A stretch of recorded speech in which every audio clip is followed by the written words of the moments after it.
when you rise, lift others with you. And ever since she passed away 3 years ago, I've always remembered that, and I've always tried to do just that. So in saying that, here I am, wanting to just be a guest, and I am here now to lift others with me. Are we okay with that? Yes. Good. So in light of the contest that will be coming up, the evaluation contest, on Saturday, raise your hand if you were at the TLI and saw my, not you, and saw,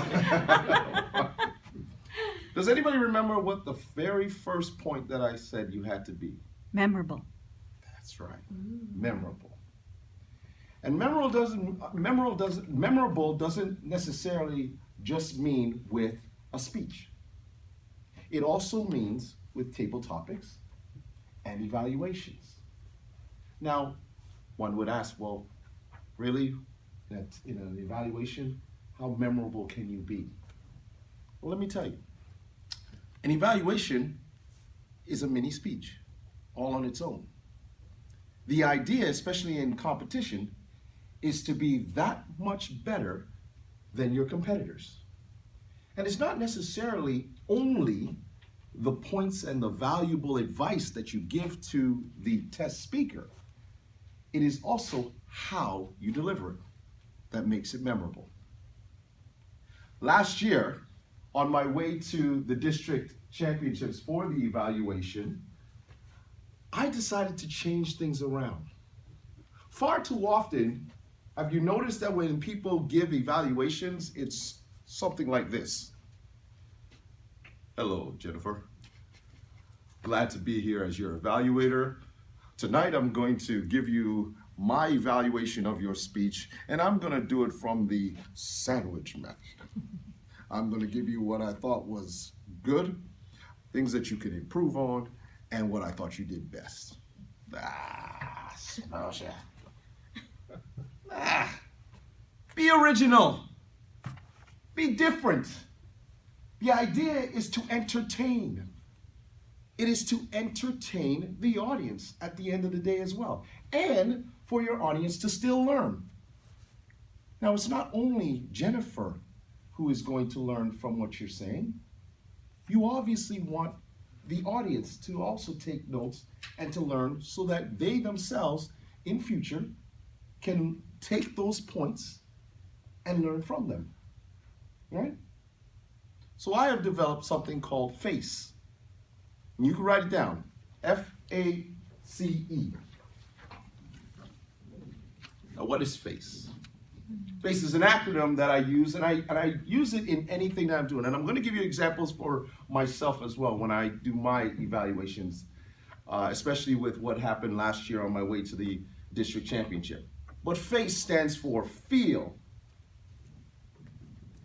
act, care, and excite. Now let's break each one down. Start with feel.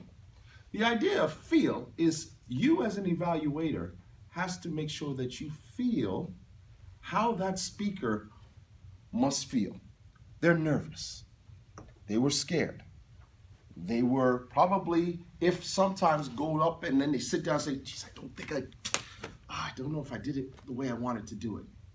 You have to connect with the speaker. You have to connect with your audience.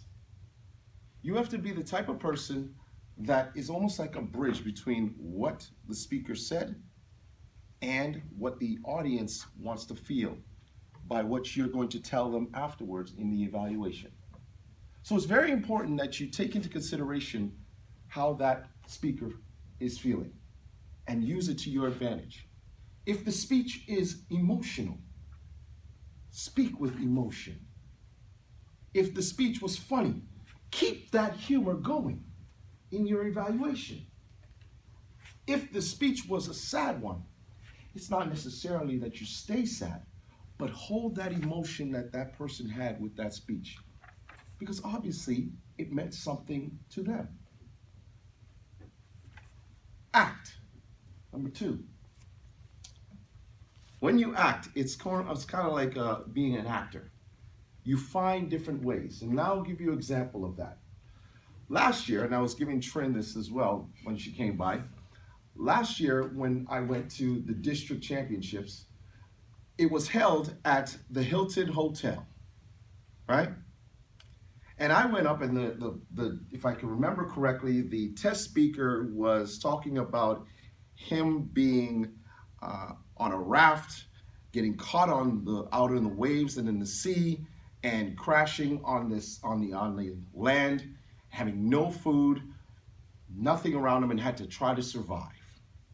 Very powerful story, right? But what I did was I put it in context of the hotel. So instead of doing that sandwich method, I turned around and said, good afternoon. Let's just pull someone else's name. Kum Kum? Okay, we'll go with Kum Kum. Good afternoon, Kum Kum. Today I will be your concierge. I'm going to take you to 3 rooms in this hotel. First, we're going to go to the queen size bedroom. And then I'm going to take you down to the maintenance room. I'm going to work on some things. Finally, I'm going to take you to the presidential suite. What you did, amazing. So come with me, let's go on a ride. And that's how it started.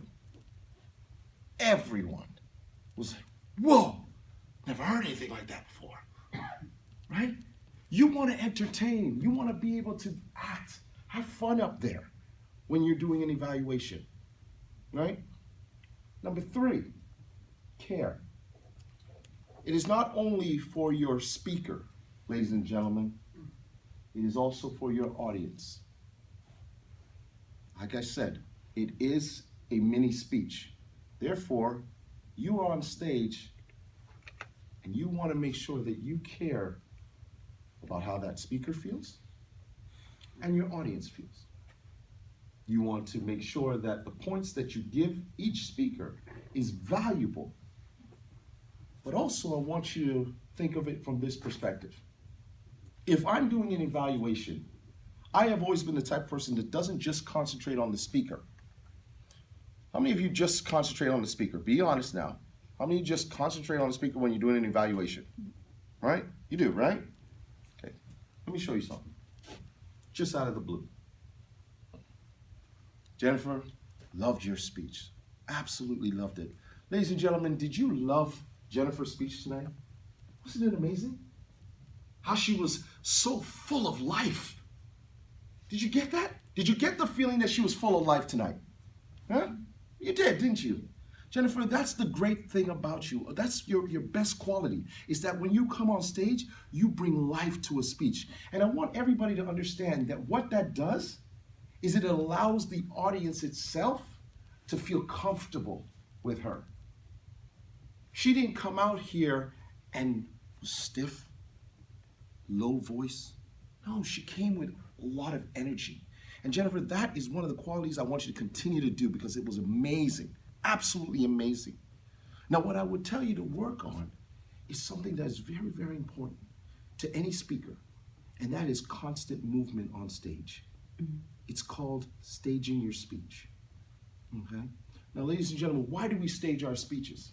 Well, I'll tell you why. Because what you want to do is paint a picture in your audience's mind. When they are watching you on stage, if you have different characters, if you have different situations, if you have different places, you want that the audience can visually see those. Now, it doesn't matter what they see in those places. Only you know what it looks like. Only you know what Uncle Tom looks like here, standing here. Only you know what he looks like. But you can allow your audience to know or think what they feel he looks like. So you'd like to always make sure that you stage it. And the reason why, too, is if I say, but I remember when Uncle Tom, people will look back, and guess where they're going to look? Right over here, because that's where you staged Uncle Tom. So you want to be able to stage it and not be constantly moving on stage all over the place. You look like a lion or a caged animal. And you know what a caged animal always wants to do afterwards? It just wants to eat. Okay? You don't want to look like that. Stay still. Major points, and ladies and gentlemen, that stands for all of you. Major points, stay still. That is the focal points that you want your audience to get from your speeches. Okay? Do you see the difference? As opposed to just constantly talking to Jennifer, I've excluded everybody else in the room. So proper evaluation is not only for the speaker, it is also for your audience. And number 4, excite. That goes back to my very first point at TLI. You want to be memorable. So however you can do it on stage, be memorable, be exciting. It is a mini speech. As I said, I like to find things in the person's speech. I like to find things maybe in the area where I am. The division contest, we were at Maple Leaf Farms or Maple Leaf Foods, and I created a sandwich, but I created it with all the meats that come from Maple Leaf Foods. And that's how I created my evaluation based on that. Be creative. Big letter C, creative. While you evaluate, create. Create a scene so that that person can feel like, okay, wow, that's an evaluation. That's what I needed to hear. And guess what that person does afterwards? They take that advice. They take the advice that you give. So let's go through them again. What is F? Feel. Feel. What do we do for feeling? What's the feel for? So get yourself in the mind of the speaker, Right. the way he or she felt when it was making. Very good. Next one. Act. Act. Why do we act? What's the act? Be entertaining, Entertaining this, right? dramatize. A little drama if you need to, not too much. It's always not necessary, but you want to have some fun up here. C. Care. Care. What are we doing? What's that for? Including all Uncle Tom. No, it's the wrong one, right? I don't know. But why do we care? Who do we care for? Who's it we're caring for? Both the audience For the and the audience speaker. and the speaker. That's right. Both of them. They both want to learn something. And then finally, Excite. excite. Very self-explanatory. What do we want to do? Have fun. Have fun. Ladies and gentlemen, if you use these 4 points, face, and you allow yourself as an evaluator to enjoy it, make it a mini speech, and also give everybody an opportunity to learn, you like that, huh? Everybody. You will be memorable, and you will teach everyone, not just your speaker, how to improve. Sure.